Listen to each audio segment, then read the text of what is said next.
Welcome to my show! Yes, it still has no name, but it does not change the fact that it's for those of you who spent all Thursday watching your brackets fall apart, rather than catch up on other news. Be sure to catch you up on what happened this week in sports.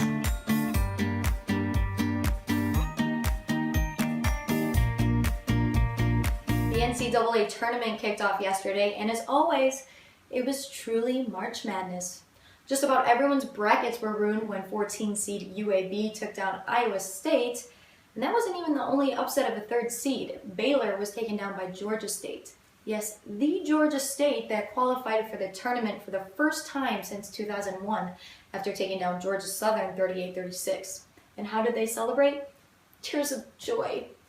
Well, maybe not just joy because Coach Ron Hunter tore his Achilles while hugging his son RJ, so maybe tears of pain too, just a little. So how did he celebrate advancing to the round of 32? By falling out of his chair.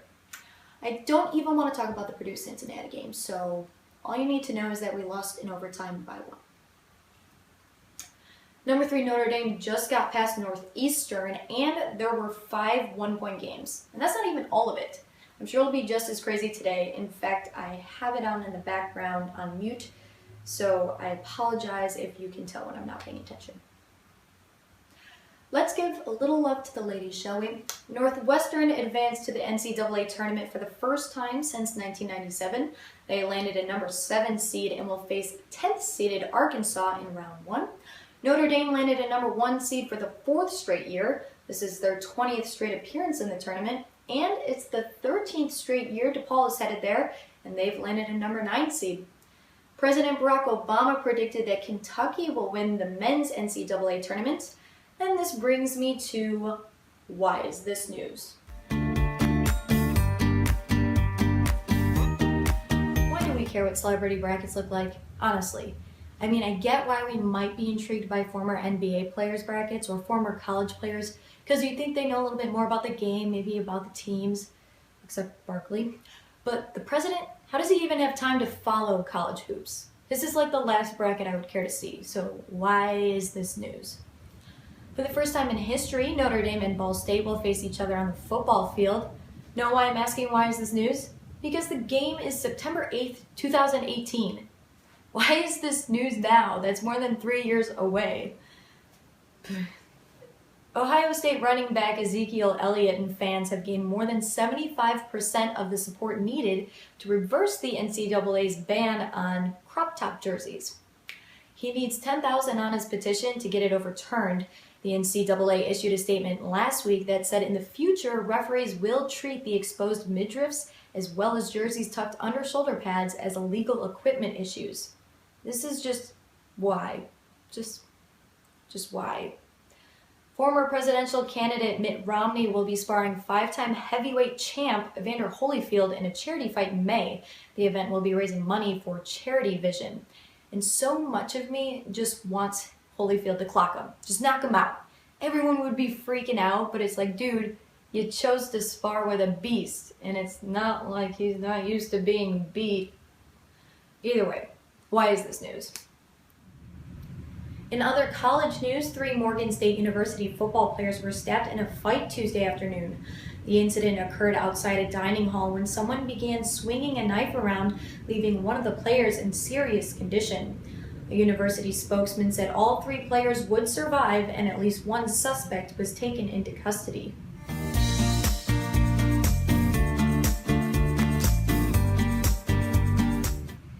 Sports Illustrated's Peter King reported earlier this week that the expected number 1 pick, Jameis Winston, will not be in Chicago for the NFL draft. The FSU quarterback would apparently rather be down south where his friends and family are. The Ravens cut running back Bernard Pierce after he was arrested for a DUI on Wednesday. It's the 3rd player this offseason to be arrested from the team after an arrest. Next Monday, the NFL teams will meet to present and discuss rule changes. Apparently this year, the Colts are proposing the possibility of a 9-point touchdown. Yup, you heard correctly, a 9-point touchdown. It would occur if the team scored a touchdown, then opted to go for a 2-point conversion, and if successful, they could then go for a 1-point kick. Those crazy Colts. I bet it's all luck. Look at him. This looks crazy. Former quarterback Tim Tebow worked out with the Eagles on Monday. Why? Who knows? Former 49er Ray McDonald is planning to sue the woman accusing him of rape. The allegation stems from an incident back in December. McDonald has not been charged, but was fired from the team for a pattern of poor decision-making. As for our Chicago Bears, this week they signed offensive lineman Vladimir Dukas, re-signed tight end Dante Rosario, and signed long snapper Thomas Gafford, all to one-year contracts.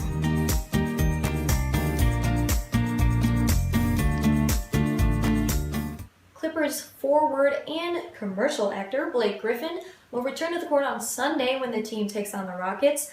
He missed the past 15 games due to a staph infection in his right elbow. Ew.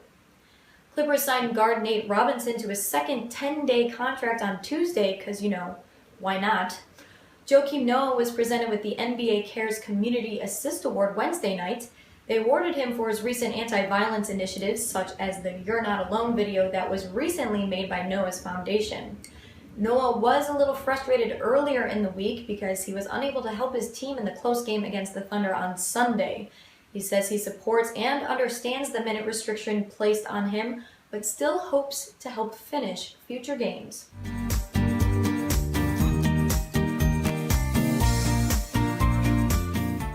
Former MLB player Pete Rose is asking for his lifetime ban to be lifted from the league. He was banned 3 years after his retirement because of accusations he gambled on games while playing and managing the Reds. The White Sox are still experimenting with their lineup, but it's said that Adam LaRoche and Avisail Garcia are expected to be batting number 4 and number 5. Manager Robin Ventura has chosen the starter for opening day, but that's none of your damn business. My money's on Samardzija. Just kidding. I don't have any money. I officially dubbed Chris Bryant the Miss America of baseball. The rookie has been experimenting with a few different positions this spring. Third base, which is his normal position, designated hitter, and he is open to playing outfield, which would likely be where he'd play in the majors. His take on the matter, though: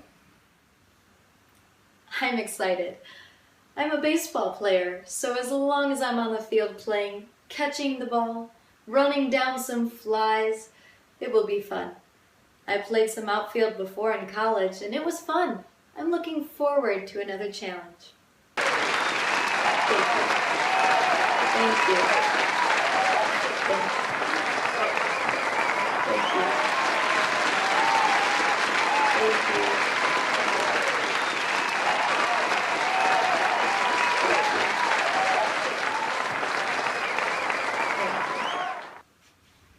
He'll be back when that right shoulder's feeling better. To all the Cubs fans dying to see Bryant on opening day, manager Joe Maddon says, "Chill out, I know what I'm doing." He spent roughly 15 seasons in player development before managing, and when it's time, Bryant will be in. Cubs cut top pitching prospect Pierce Johnson on Monday. Manager Joe Maddon feels he needs to get more innings in before the big leagues. Isn't it weird that there's never any hockey news? I guess when people start to care, like me, it'll be here.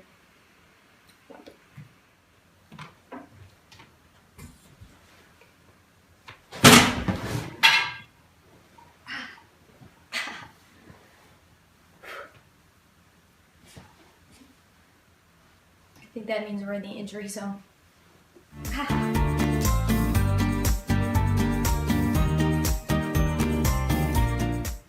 White Sox right-hander Tyler Danish is suffering from bruised triceps after being hit with a line drive from David Peralta.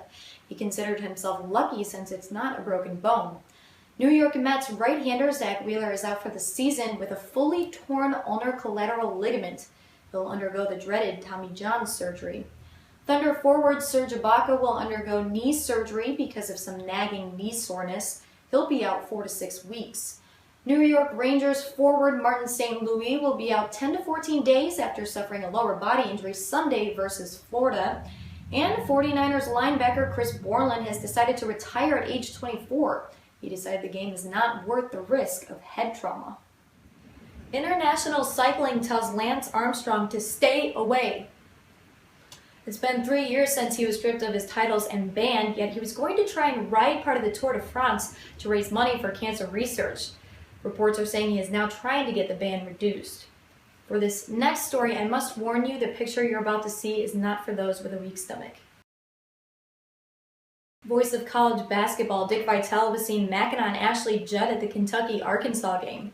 Now, he claims that it was Ashley that was the aggressor and that it was just a harmless kiss. And when Judd was asked about it, she said that it's being blown way out of proportion and she sees Vitale as an uncle. I don't know about you, but I don't kiss my uncles on the lips. What isn't funny is that after she sent out a tweet disapproving of Arkansas's style of play, she received a massive amount of threatening and verbally abusive tweets. She is now pressing charges against those who attacked her on social media, and I commend her for it. If any of you are sick enough to threaten to sexually harass someone for a stupid statement like that, you are weak and you are a pathetic waste of space. And now for this week's self-explanatory headlines. Former Bulls forward Jack Haley passed on Tuesday at the age of 51 from heart disease. Skier Lindsey Vonn picked up 2 Crystal Globes at the World Cup this week, one for women's downhill and one for the Super G. White Sox sent 13 players down to the minors on Wednesday, including third baseman Matt Davidson, infielder Tyler Saladino, and catcher Adrian Nieto. Former Seahawks tight end Jeremy Stevens was charged with a DUI on Monday, his second within 10 years. Kevin Love returned to the court Wednesday night for the Cavs after missing 2 games with a back issue. Adrian Peterson's agent says the Vikings will not be releasing him. Buffalo Bills have signed Charles Clay to a 5-year deal. The Cleveland Browns and receiver Dwayne Bowe agreed to a 2-year deal. According to ESPN, free agent Cecil Shorts has agreed to a 2-year, $6 million deal with the Texans. Raiders signed running back Trent Richardson. Free agent wide receiver Steve Johnson has agreed to a 3-year deal with the Chargers. And the Cowboys signed defensive end Greg Hardy to a 1-year, $11.3 million deal. I guess nobody told them.